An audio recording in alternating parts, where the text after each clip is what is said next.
Welcome back again. It's time for Viking Football with Bruce Barnum. Once again, we have smiles on our faces this week. The Vikings defeat Montana 35-16. Portland State now 7-1 on the season, ranked 10th in the nation in one poll, 9th in the nation in another poll, and Portland State has now won 4 games in a row. Coach, that is pretty heady stuff. No Portland State team has ever won 7 of their first 8 games. How does the team respond to that? How do you keep their feet on the ground? 6 days of glory, Mike. We don't. It's by week, and those are great accolades. But those are things we'll talk about at the end of the season at the banquet. So it's there. I think it helps. Maybe puts a little pep in their step, but we do. We preach 6 days of glory, and we have Northern Colorado this week. So that's the game. That's the only thing on our mind. Okay, as we stand here, it's Tuesday morning. Practice has just ended. It's kind of chilly out. A few raindrops falling, but we can't even feel those raindrops after what happened Saturday at the stadium. As much rain as I've ever seen for a Viking football game, but your team really played through all that rain, limited their mistakes. Defense was excellent. Offense made a lot of big plays. Portland State team has never really dominated a Montana team like that in Big Sky play. What was really the key to that resounding victory? These guys you see walking off the field, Mike, that was a group that from the first snap. I mean, when you see Thomas Carter, a receiver that's been here forever, that he the first play of the game, he made the first block I've ever seen him make on a run play. But things like that group wanted to win from the first snap. So, and the weather didn't matter, the grizz didn't matter. It was another opponent. It was a group playing football and enjoying each other. They were having fun. So that's what we're trying to keep the loop on and make sure that's what we bring this Saturday to Greeley, Colorado. Now on defense, the Vikings banged up front. You were still missing a few key guys up front. That had to be a little bit of a concern, although Montana, mostly a passing team, but got the job up front, really limited them offensively, holding them to about half of their normal production. And a guy there in the back row by the name of Patrick Onwuasor kind of set the tone. They did. First off up front, and the names. That was my favorite part of the game, Mike. We beat last Saturday a quality football team, but it was with names like Kavika Stant, which you haven't been writing about. Names like Will Dawson were showing up.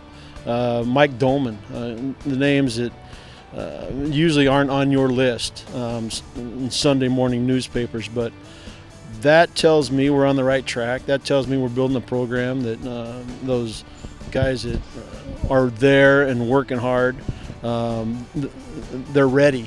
They're not ready for next year or Christmas. They're worried about our football team and our games. Patrick Onwuasor, Peanut in the back.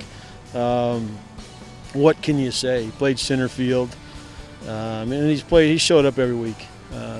He's a vital part of that defense, and he's fun to watch. Quality person on and off the football field, and he had a great day. Good player last year. He's become a great player this year. What does he mean as he kind of protects the back there for you to the overall defense? I mean, he's one piece of the cog, because if those guys aren't putting pressure on him up front, and if the coverage isn't good on the edges, they had some quality people on the outside on that football team. Guys have been lighting this conference up ever since their careers here. Ellis Henderson, that crew. So there's a lot more to it, but Peanut is enough in the back end to even shine more with the turnovers, with the 3 picks in the first quarter, et cetera, et cetera. So he's back there laughing. Our group on defense is a vocal group, but they're vocal because they're communicating. And that's neat. I mean, they're not jawing. They're not trying to make fun of their opponent. They respect the game. But they're talking to each other, and that communication has helped week in and week out so far. Okay, one more question about that game, and this is going to be on the offensive side. Of course, great production again. Always starts at quarterback in the game of football. And as I'm watching the game, every time he scrambles out of the pocket and takes off, I keep thinking, Alex, get down, get down. The more wins the Vikings get, the more you think, keep that quarterback healthy. Any concerns there? I mean, he had another great day, accounted for 4 touchdowns, a big part of that running game. Any concerns there with your quarterback about the chances he takes? No, I mean, he is what he is. and I understand. We put him in the weight room and measured him when he got here after we signed him, but he did. He looks like Gumby, so the hits don't really matter as much when your body's made out of rubber and you bounce back. But the offensive story was up front. Their front seven, Montana, University of Montana's front seven, Mike, that's the strength of their football team, and they're coached well. And our group up front allowed that to happen. I know there were names that showed up. Alex Caressa and David Jones, they had trouble catching those kids. But what I saw up front, the next day, the defensive end, the senior, they have a guy there who's actually from Oregon. But I know who you're talking about. We didn't call his name all day. He wasn't there. Our guys controlled that game up front. And it was a two-part deal. They got, played football and they didn't have to shower afterwards. They got it during the game. All right, let's move on to Northern Colorado, this week's game. Northern Colorado 4-4 on the season, improved over the last 2 years. What do we know about that team? What can we expect from the Bears? Coach Collins, I met him down there. I know who he's worked with, so I know his background. It's a tradition of winning ever since Smiling Joe Glenn had that program a few moons ago, but it's a different place to play. It's a Big Sky opponent that look at their track record, look at the games. Nobody's blowing them out. It's not like here we go. At the beginning of the season, we were picked to lose this one by 1. So, where do you go? It's another opponent. And people, we talk about games and big games, and we only have one game right now, and that game is Northern Colorado. There aren't any other than that, and that's what this program's focused on. Now, last time Northern Colorado played at home 2 weeks ago, they took Eastern Washington to the wire. The Eagles had to kick a field goal on the final play to pull out a victory. You spent a lot of time looking at that film? Oh, yeah. We watched them all. Started right away. Watched Northern Colorado and what they do on all 3 phases of the game. But they're solid. They have some special guys touching the football. It doesn't get any easier, Mike.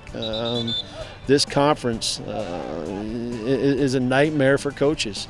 So, and there's a lot of parity. You just have to make sure you bring your A game, especially when you're on the road. Well, you say a nightmare for coaches. A lot of people are sleeping easy around Portland State fans. Happy dreams when they go to bed at night with this 7-1 team. Probably the biggest concern I have right now is how you're going to handle putting that team on an airplane this week as opposed to a bus. Any special instructions there? It is. We'll get there. I was upset, Mike, because I wanted to bring him to a movie. And my travel coordinator, John Ely, I said, hey, we're going to get there a little early. We're going to, Friday, maybe have time go to the Cineplex Odeon, but I wanted to see that movie Sicario. And he said, no, he shut me down, and we're going to feed him and take him to the field and walk around. So we can't bus to this one, no. But I've had people ask me if we're busing. They actually have. I said no. Please let them know we're not. Okay. There is a plan, but that was not in the plan for travel this year.